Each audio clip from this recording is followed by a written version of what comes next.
For the last few years, there's been a plague going around in modern football, and I am begging that it stops. Now, last time we talked about minimalism and rebrands, I was feeling dread run through my entire body as we discussed how to ruin a club's identity. What I will say about the Inter badge, now that it has been a year, it still hasn't grown on me. And listen, I'm not one of those people who just looks at something and says, yeah, I will forever not like this. Because I ranked the Spurs away shirt from last year as the second worst kit, and it's grown on me ever since. But the Inter badge, no, not at all. I appreciate that Inter are going with this campaign of I'm Inter and all that kind of stuff, although, to be honest, I kind of forgot about that campaign after a month. It's good that the football gods also hated this by giving AC Milan the title. The previous video also talked about Juventus's logo, and you may have missed out on this one detail. Get ready, because this will blow your socks off. They removed the Juventus out of the logo. Hey guys, so I was featured on the Chewing Grounds podcast again. This one is different though because it also features Nathan of B-Monus. And she was just like, it was okay. And I was like, all right. The podcast was absolute jokes, so definitely go check it out. There'll be a link in the description below. But speaking of Serie A, you may have missed out on Fiorentina's new logo. And I sure wish I had. I don't know why Fiorentina decided to take some classic design and shape and condense it into something that you'd see in an unlicensed mobile app. But say, what about the new Italy crest? I don't really know why they did this. No one knows. The Italian badge isn't exactly minimalism, but then again it is, because it's just a very generic font that we're seeing now. I liked the previous one, and I'm sure a lot of people did too. Why do we keep changing things that don't need to be fixed? San Marino's crest also changed, and to be fair, the original one was just the coat of arms. But the new one just looks like a Minecraft creeper. Mexico also did a little bit of rebranding themselves. The best way I can really describe this is by using a little analogy. Now in the NBA, there's a team called the New Orleans Pelicans. And with Pelicans, you don't really see them as intimidating. And that's the kind of vibe I get from this new crest. They took all the detailed features of the animal, removed them, and now it's just this soulless bird that no one can recognize. Now if you go farther down in Latin America, you'll find out that Nicaragua also decided to go for a minimalist revamp. To be fair, the old crest doesn't look that great, but the new one isn't much of an improvement. But you might be wondering why exactly I'm making a video like this again. Jesus Christ, what the fuck? I didn't realize an organization could make something worse than the Utah Jazz's new revamp. But here we are. This is by far the worst redesign I have ever seen. I mean, this is everything that is wrong with minimalist logos, or at least the approach to it. And the funny thing is, why clubs and companies decide to go for that minimalist look is to be more global friendly with their brand. But who the does this even appeal to? I don't think I can name a single person that actually likes this. I can assure you that not even the biggest fans of minimalism would like this. In the club's statement regarding the abomination, they use generic phrases and statements that have totally not been used in every other statement regarding a logo revamp. Assertive, eye-catching, unique. We want to be our own club. I mean, come on, every single f***ing statement says this. At this point, I'd rather clubs just release a PR statement that simply says, F*** you, LOL. I also love that the club officials know it looks like shit as well. They're just accepting the fact that everyone will hate it. But what I will say about this new badge from Cercle Bruges is that it ignited an idea for me to make another video like this. So let's just go down the list of some club revamps that we've seen in the past few years. Gamba Osaka from J-League had this really cool looking badge, and then they pulled the Juventus.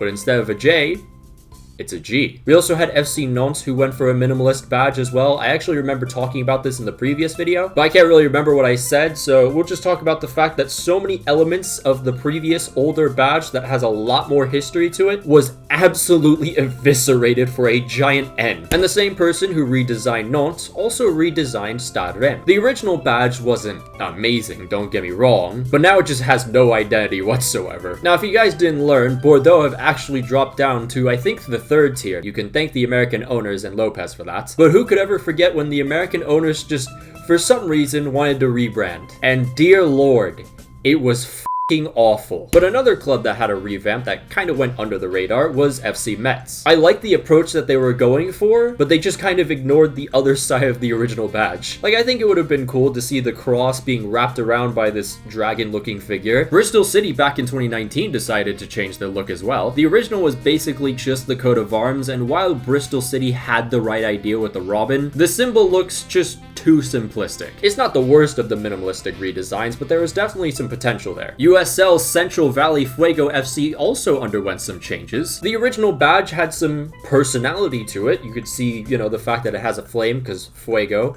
I think that means fire in Spanish. But then they decided to change it to whatever this is. Also, you remember when Leeds almost changed their badge to this? I hope all 10,000 of those people who were consulted have been sent to a far, far away land, for the sake of humanity. There was also that Everton logo that everyone hated. I mean, it's always a great idea to just disregard a couple symbolisms in your own badge, right? Thankfully, unlike every other club, Everton actually listened to their supporters and the badge was changed after a year. Now here's a quick segment that I'd like to call Making Fun of MLS Logos. First, we have a solid Houston Dynamo logo. In 2020, they decided to make it look like a baseball logo. Followed by them, we have Montreal Impact. Originally a unique looking badge was reduced to a circle, and that could never be good. After quite some backlash, Montreal again changed their badge. It still doesn't look great, but it's much better than the previous one, I will say that. Then we have the new expansion team Nashville. It's just a giant N with some lines, but those lines are supposed to represent sound waves, because Nashville is very well known for country music,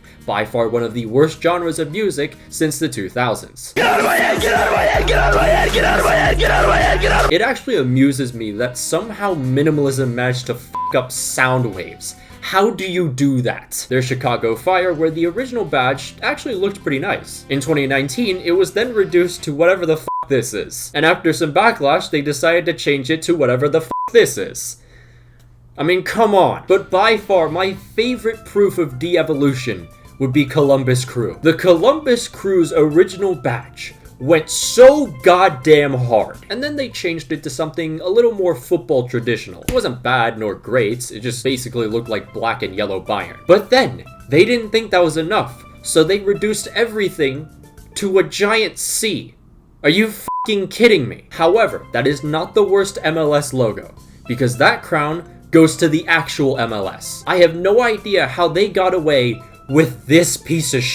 I am still mad that they reduced this to f***ing this. But enough of the frustrations. I think it's time we look at some positives and see how revamps actually improved the look of clubs. I think a prime example would be KSI Olajide BT becoming the actual Icelandic national team. The new crest is made up of 4 mythical creatures from Icelandic folklore that protect the country, and it is one of the best redesigns I have ever seen. Brentford is also a good example. Their old logo looks like something from MS Paint. It's a mess, but the new one cleans it up and still maintains Brentford's identity. In fact, it emphasizes it. And speaking of emphasizing, one French club didn't f up their design, and that was Lille. Finally, we have Manchester City, and I know some people are gonna disagree with me here. Don't get me wrong, I absolutely love the old logo, but in the redesign's defense, it takes an older badge from way back and modernizes it. And it looks great. But yeah, that's just my yearly rant on club badges, I guess. I'd love to hear what you guys think, and there were plenty that I missed out on, so definitely leave them down below. I might make another video if there's even more of them. But a massive shout out to all our patrons, including Jason TD, Janos Balash, Florian Lengo, Milioway009, Alex Rod, Alibium, Amin Suamez, Antonio, Arnulfo Martinez Jr., Celoto, Daniel Ortiz, Darkwolf476, Edgar AS, Francisco Hernandez, Jax206, Joseph Bonfante, Juan Leras, Kev FM, Nguyen Din Min Tang, Parafocus, Rory Byrne, The Motor Drive, Tomicus, Trevor Batson, Triple GK, Vanilla Mexican 17, Victor, Ariel Floor, Chris Damasceno, Declan Malloy, Emmett Shea, Lewis, MX Weeb, Piano, President Pulisic, Tom Little, and Unbroken Persona. If you'd like to join the Patreon, there'll be a link down below and up in the annotations. You can follow my Twitter if you want, follow my Instagram if you'd like, follow my TikTok, trying to get to 11,000 I guess, and of course you can follow my semi-active Twitch. But until then, I'll see you guys.